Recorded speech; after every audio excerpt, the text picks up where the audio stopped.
আল্লাহ রাব্বুল আলামিন সূরা মুলকের মাঝে বলেছেন, আকালু লাউ কুন্না নাসমাউ আও নাকিলু মা কুন্না ফি আসহাবিস সাঈর। সবাই বলি আল্লাহু আকবার। সেই দিন মানুষেরা জাহান্নামীদেরকে জিজ্ঞেস করবে, কি ব্যাপার, কেন তোমরা জাহান্নামে আসলা? তোমাদের কাছে কি আল্লাহ রাব্বুল আলামিন কোরআন পাঠান নাই? তোমাদের কাছে কি আল্লাহ রাব্বুল আলামিন নবী পাঠান নাই? তোমাদের কাছে কি সাহাবায়ে কেরাম যায়নি? তোমাদের কাছে কি আলেমরা যায়নি? তোমাদের কাছে কি মাহফিল হয়নি? তোমাদেরকে কি কোরআনের কোনো কথা শোনানো হয় নাই? তখন তারা বলবে, ক্বালু লাউ কুন্না নাসমাউ আও নাকুলু মা কুন্না ফি আসহাবিস সাঈর। হ্যাঁ, আমাদের কাছে সব কিছু এসেছে, নবী এসেছে, রাসূল এসেছেন, কোরআন এসেছেন, সাহাবায়ে কেরাম এসেছেন, ওয়াজ মাহফিল হয়েছে, তাফসীর কোরআন মাহফিল হয়েছে, মাদ্রাসা মসজিদ হয়েছে। আমরা সব কিছু জানতাম, সব কিছু বুঝতাম, কিন্তু আমরা মানতাম না। যদি আমরা সেই দিন এই দুনিয়াতে আলেমদের কথা শুনতাম, কোরআনের কথা শুনতাম, ক্বালু লাউ কুন্না নাসমাউ আও নাকিলু, যদি শুনতাম আর যদি মানতাম, তাহলে আজকের এই ভয়ঙ্কর জাহান্নামে আমাদেরকে আশা লাগতো না। ঠিক কি না? তারা বলবে, ওগো আল্লাহ, এই জাহান্নামের আগুন সহ্য হয় না আমাদের, আপনি আমাদেরকে জাহান্নামের আগুন থেকে বাঁচান। প্রচন্ড গরম হবে জাহান্নামের আগুন, দুনিয়ার সামান্য আগুনের তেজ আমাদের সহ্য হয় না। দুনিয়ার জাহান্নামে, দুনিয়ার আগুনের সামান্য তেজ এই দুনিয়ার আগুন থেকে প্রায় 70 গুণ বেশি তেজি হবে, পাওয়ারফুল হবে, শক্তিশালী হবে জাহান্নামের আগুন। সেই জাহান্নামের আগুন সহ্য হবে না। জাহান্নামের মাঝে তারা ছটপট ছটপট ছটপট করতে থাকবে। গরমের অতিষ্ঠে তারা পাগল পাড়া হয়ে যাবে। নাক দিয়ে ময়লা বের হবে, মুখ দিয়ে থুতু বের হবে, রক্ত বের হবে, পুঁজ বের হবে, অতিষ্ঠ হয়ে যাবে। গরম সহ্য করতে না পেরে আল্লাহর কাছে বলবে, ওগো আল্লাহ, আপনি আমাদেরকে একটু ঠান্ডার ব্যবস্থা করে দেন, একটু আরামের ব্যবস্থা করে দেন, একটু এসির ব্যবস্থা করে দেন। আল্লাহ রাব্বুল আলামিন জান্নাত জাহান্নামের মাঝেও আগুন যেরকম রেখেছেন, আবার এসির ব্যবস্থাও রেখেছেন। কথা বলো ঠিক কিনা? এটা এমন এসি, যে এসির ভিতর ঢুকলে আর থাকতে মনে চাইবে। ভয়ঙ্কর ঠান্ডা হবে, শীত হবে, কনকনে শীত হবে। আজকে কি শীত পড়ছে? আজকে পুরো দিন শীত না, পুরো দিন আজকে ঠান্ডা পড়ছে। গতকাল, গত পরশু, এর আগের দিন মোটামুটি সূর্য উঠতো, ঠিক না? দিনে 12টা 1টা দিকে সূর্য উঠতো। আজকে পুরো দিন কি কেউ সূর্যের মুখ দেখেছেন? কেউ? সারাদিন আমরা শীতের জামা কাপড় পরে আছি, কাজকর্ম করছি, কষ্ট হলো, করতে হচ্ছে। সেই জাহান্নামের ভিতরে গরমের যেমন ব্যবস্থা রয়েছে, আবার ঠান্ডার শীতের ব্যবস্থা রয়েছে। যখন তাদেরকে ঠান্ডার ভিতরে দেওয়া হবে, তখন তারা ঠান্ডাও সহ্য হবে না। তারা আবার ঠান্ডা সহ্য করতে না পেরে আবার বলবো, ওগো আল্লাহ, আমাদের ঠান্ডা সহ্য হয় না, আপনি আমাদেরকে গরমের ভিতরে দেন।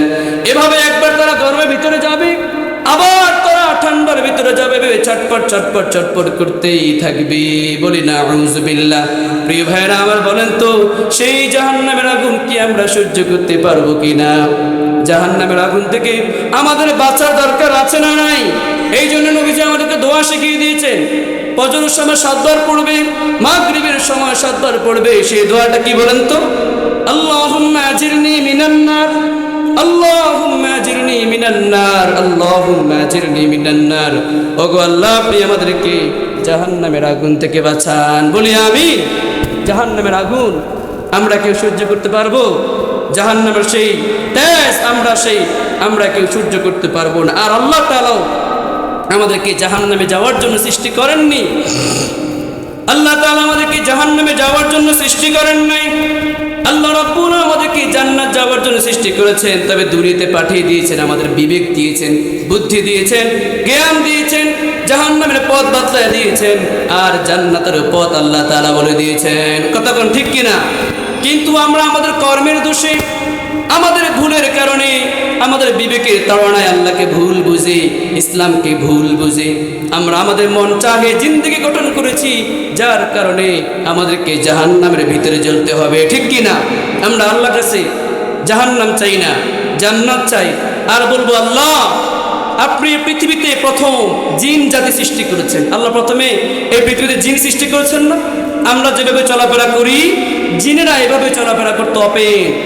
তাদের পরিবার ছিল, সংসার ছিল, তাদের কার্যক্রম ছিল। জিনকে আল্লাহ তাআলা এভাবে প্রকাশ্যে আল্লাহ তাআলা সৃষ্টি করেছেন এই পৃথিবীতে। কিন্তু জিনেরা এসে মারামারি, কাটাকাটি, হানাহানি এগুলা করতেই ছিল। এত সীমাহীন পরিমাণ আল্লাহর নিষেধ আদেশগুলোকে অমান্য করেছে, যার কারণে আল্লাহ রাব্বুল আলামিন সকল জিনদেরকে ধ্বংস করে দেন। এরপর আল্লাহ রাব্বুল আলামিন মায়া করে, দয়া করে ইনসান মানুষ সৃষ্টি করেছেন, আশরাফুল মাখলুকাত সৃষ্টি করেছেন। বলি আল্লাহু আকবার। প্রিয় ভাইরা আমার, ওগো আল্লাহ, আপনি যে মায়া করে দয়া করে আমাদেরকে মানুষ বানিয়েছেন, কিভাবে আল্লাহ আপনি আমাদেরকে জাহান্নামে দিবেন? ওগো আল্লাহ, আমরা ভুল করলেও আপনি আমাদের ভুলগুলো ক্ষমা করে দেন, জাহান্নাম থেকে আমাদেরকে বাঁচান, আপনার সেরা উপহার জান্নাতে যাওয়ার ব্যবস্থা করে দেন। সবাই বলি আমিন। আদরকো রিয়া মানুষ আল্লাহ বানাইয়া, আদরকো রিয়া মানুষ আল্লাহ বানাইয়া, কেমনে দিবা জাহান্নামে ফেলিয়া, কেমনে দিবা জাহান্নামে ফেলিয়া, আদরকো রিয়া মানুষ আল্লাহ বানাইয়া, কেমনে দিবা জাহান্নামে ফেলিয়া। তুমি যদি মাফ না করো আল্লাহ বান্দারে, তুমি যদি মাফ না করো আল্লাহ হাশরে, তুমি যদি মাফ না করো আল্লাহ মিজানে, বলো তোমার বান্দার কি উপায় হবে? আদরকো রিয়া মানুষ আল্লাহ বানাইয়া, কেমনে দিবা জাহান্নামে ফেলিয়া। সবাই বলি আল্লাহ, আপনি আমাদেরকে জাহান্নামের আগুন থেকে বাঁচান। বলি আমিন। প্রিয় ভাইরা আমার, প্রিয় মালপাড়াবাসী, এই জাহান্নামের আগুন থেকে বাঁচতে হলে আল্লাহকে সিজদা করতে হবে, আল্লাহর গোলামি করতে হবে। আর এই জন্য আল্লাহ তাআলা জানিয়ে দিয়েছেন, ওয়া মা খালাকুতুল জিন্না ওয়াল ইনসা ইল্লা লিয়াবুদুন।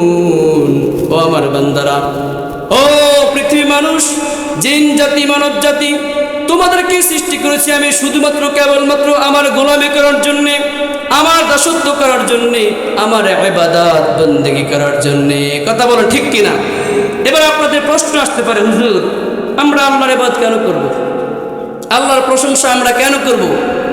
আল্লাহর ইবাদত না করলে কি আল্লাহর কিছু হবে? কথা বলেন, কিছু হবে?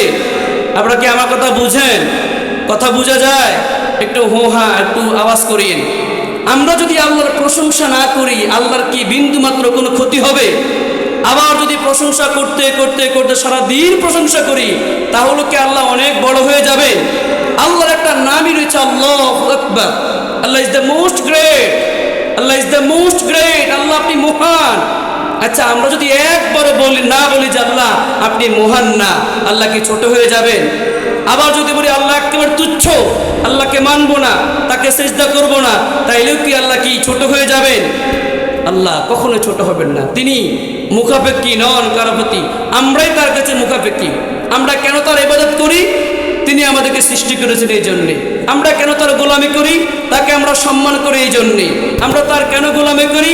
তিনি আমাদের অভাব মুক্ত করেন এই জন্যে। আমরা তাকে ভালোবাসি, তাকে ভয় করি। আমাদের সব কিছু আমরা তার কাছে চাইতে পারি, এই জন্যে আমরা তাকে রব বলে স্বীকার করে তার গোলামি করি। কথা বলা ঠিক কিনা? আমাদের সব কথা, সব কাজ আমরা কি দুনিয়ার কোনো মানুষের কাছে চাইতে পারি? কোনো নেতার কাছে চাইতে পারি কিনা? রাষ্ট্রপ্রধানের কাছে চাওয়া যায় কি যায় না?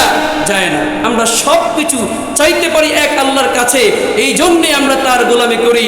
সুতরাং কেউ যদি বৃদ্ধাঙ্গুলি দেখায় আমার আল্লাহর আইনকে, তাদেরকে আমরা বৃদ্ধাঙ্গুলি দিয়ে বলি তোমাদের আইন, তোমাদের ক্ষমতা ক্ষমতা মাত্র ক্ষণস্থায়ী, মাত্র 10 বছরের, মাত্র 16 বছরের। এরপরে তোমাদেরকে দেশের যুবকেরা, দেশের আবহাওয়া জনতা লাথি মেরে দেশ থেকে বের করে দেবে। কথা বলা ঠিক কিনা? প্রিয় ভাইয়েরা আমার, আপনার মা, আমার মা, আমরা কি আমাদের মাকে ভালোবাসি না? বাবাকে ভালোবাসি কিনা? আমাদের মা যদি আমাদের কোনো কথা বলে, তুমি এই কাজটা করো, ও সন্তান তুমি এই কাজটা করো, আপনি মায়ের কথা শুনে ভালোবেসে এই কাজটা করতেছেন। আরেক ব্যক্তি এসে, অপরিচিত এক ব্যক্তি এসে আপনাকে বলে তুমি কি করো? আমি এই কাজটা করতেছি। তুমি এটা কেন করতেছো? আমার মা বলেছে তাই। ওই লোকটা যদি বলে না তুমি এই কাজটা করো না, এটা ভালো কাজ না, আপনি কি ওই ব্যক্তির কথা শুনবেন? কেন শুনবেন না? কেন শুনবেন না? আমার মা বলেছে, আমি আমার মাকে ভালোবাসি, আমি আমার মাকে সম্মান করি, আমার মায়ের প্রতি আমার বিশ্বাস, আস্থা, ভালোবাসা রয়েছে। আমার মা কখনো আমার খারাপ চাইবে? আমরা আল্লাহর গোলামি করি এই জন্যে যে আল্লাহ আমার কখনো খারাপ চাইবেন না। আল্লাহ সবসময় আমার মঙ্গল চান, সবসময় আমার ভালো চান। আর আল্লাহ চান যে ও বান্দা, তোমরা আমার কাছে মুখাপেক্ষী হও, আমি কিন্তু তোমাদের কাছে একটু মুখাপেক্ষী। আল্লাহ তাআলা সুন্দর করে চমৎকার করে সূরা ফাতিরের 15 নম্বর আয়াতে আল্লাহ তাআলা বলেছেন, ইয়া আইয়ুহান নাসু আনতুমুল ফুকারাউ ইলাল্লাহ ওয়াল্লাহু হুয়াল গনিয়ুল হামিদ। সবাই বলি আমিন। আল্লাহ তাআলা বলেছেন, ও পৃথিবীর মানুষেরা, তোমরা সবাই আমার কাছে মুখাপেক্ষী, আমি তোমাদের কারো কাছে মুখাপেক্ষী নয়। আমি অভাব মুক্ত, আমি তোমাদের অভাব দূর করে দেই।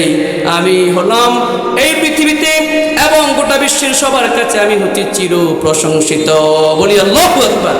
তাহলে আমরা আল্লাহর ইবাদত কেন করি? তিনি অভাব মুক্ত, তিনি আমাদের অভাব দূর করে দেন, এই জন্যে আমরা তার গোলামি করি। আমরা যদি তার প্রশংসা নাও করি, এই গোটা বিশ্বে লাখো কোটি মানুষ, জিন, পরি, গাছপালা, তরু লতা, পাহাড় পর্বত, জড় পদার্থ সব কিছু আল্লাহর সিজদায়, প্রশংসায়, তাসবিতে লিপ্ত আছে না নাই? প্রিয় ভাইরা আমার, এরপরে আমরা কেন আল্লাহর গোলামি করি? কারণ আমরা আল্লাহর গোলামি করি এই জন্যে যে এই পৃথিবীতে আমরা কেউ থাকতে আসি নাই, আমাদের সকলকে এই পৃথিবী থেকে চলে যেতে হবে, কি হবে না? আল্লাহ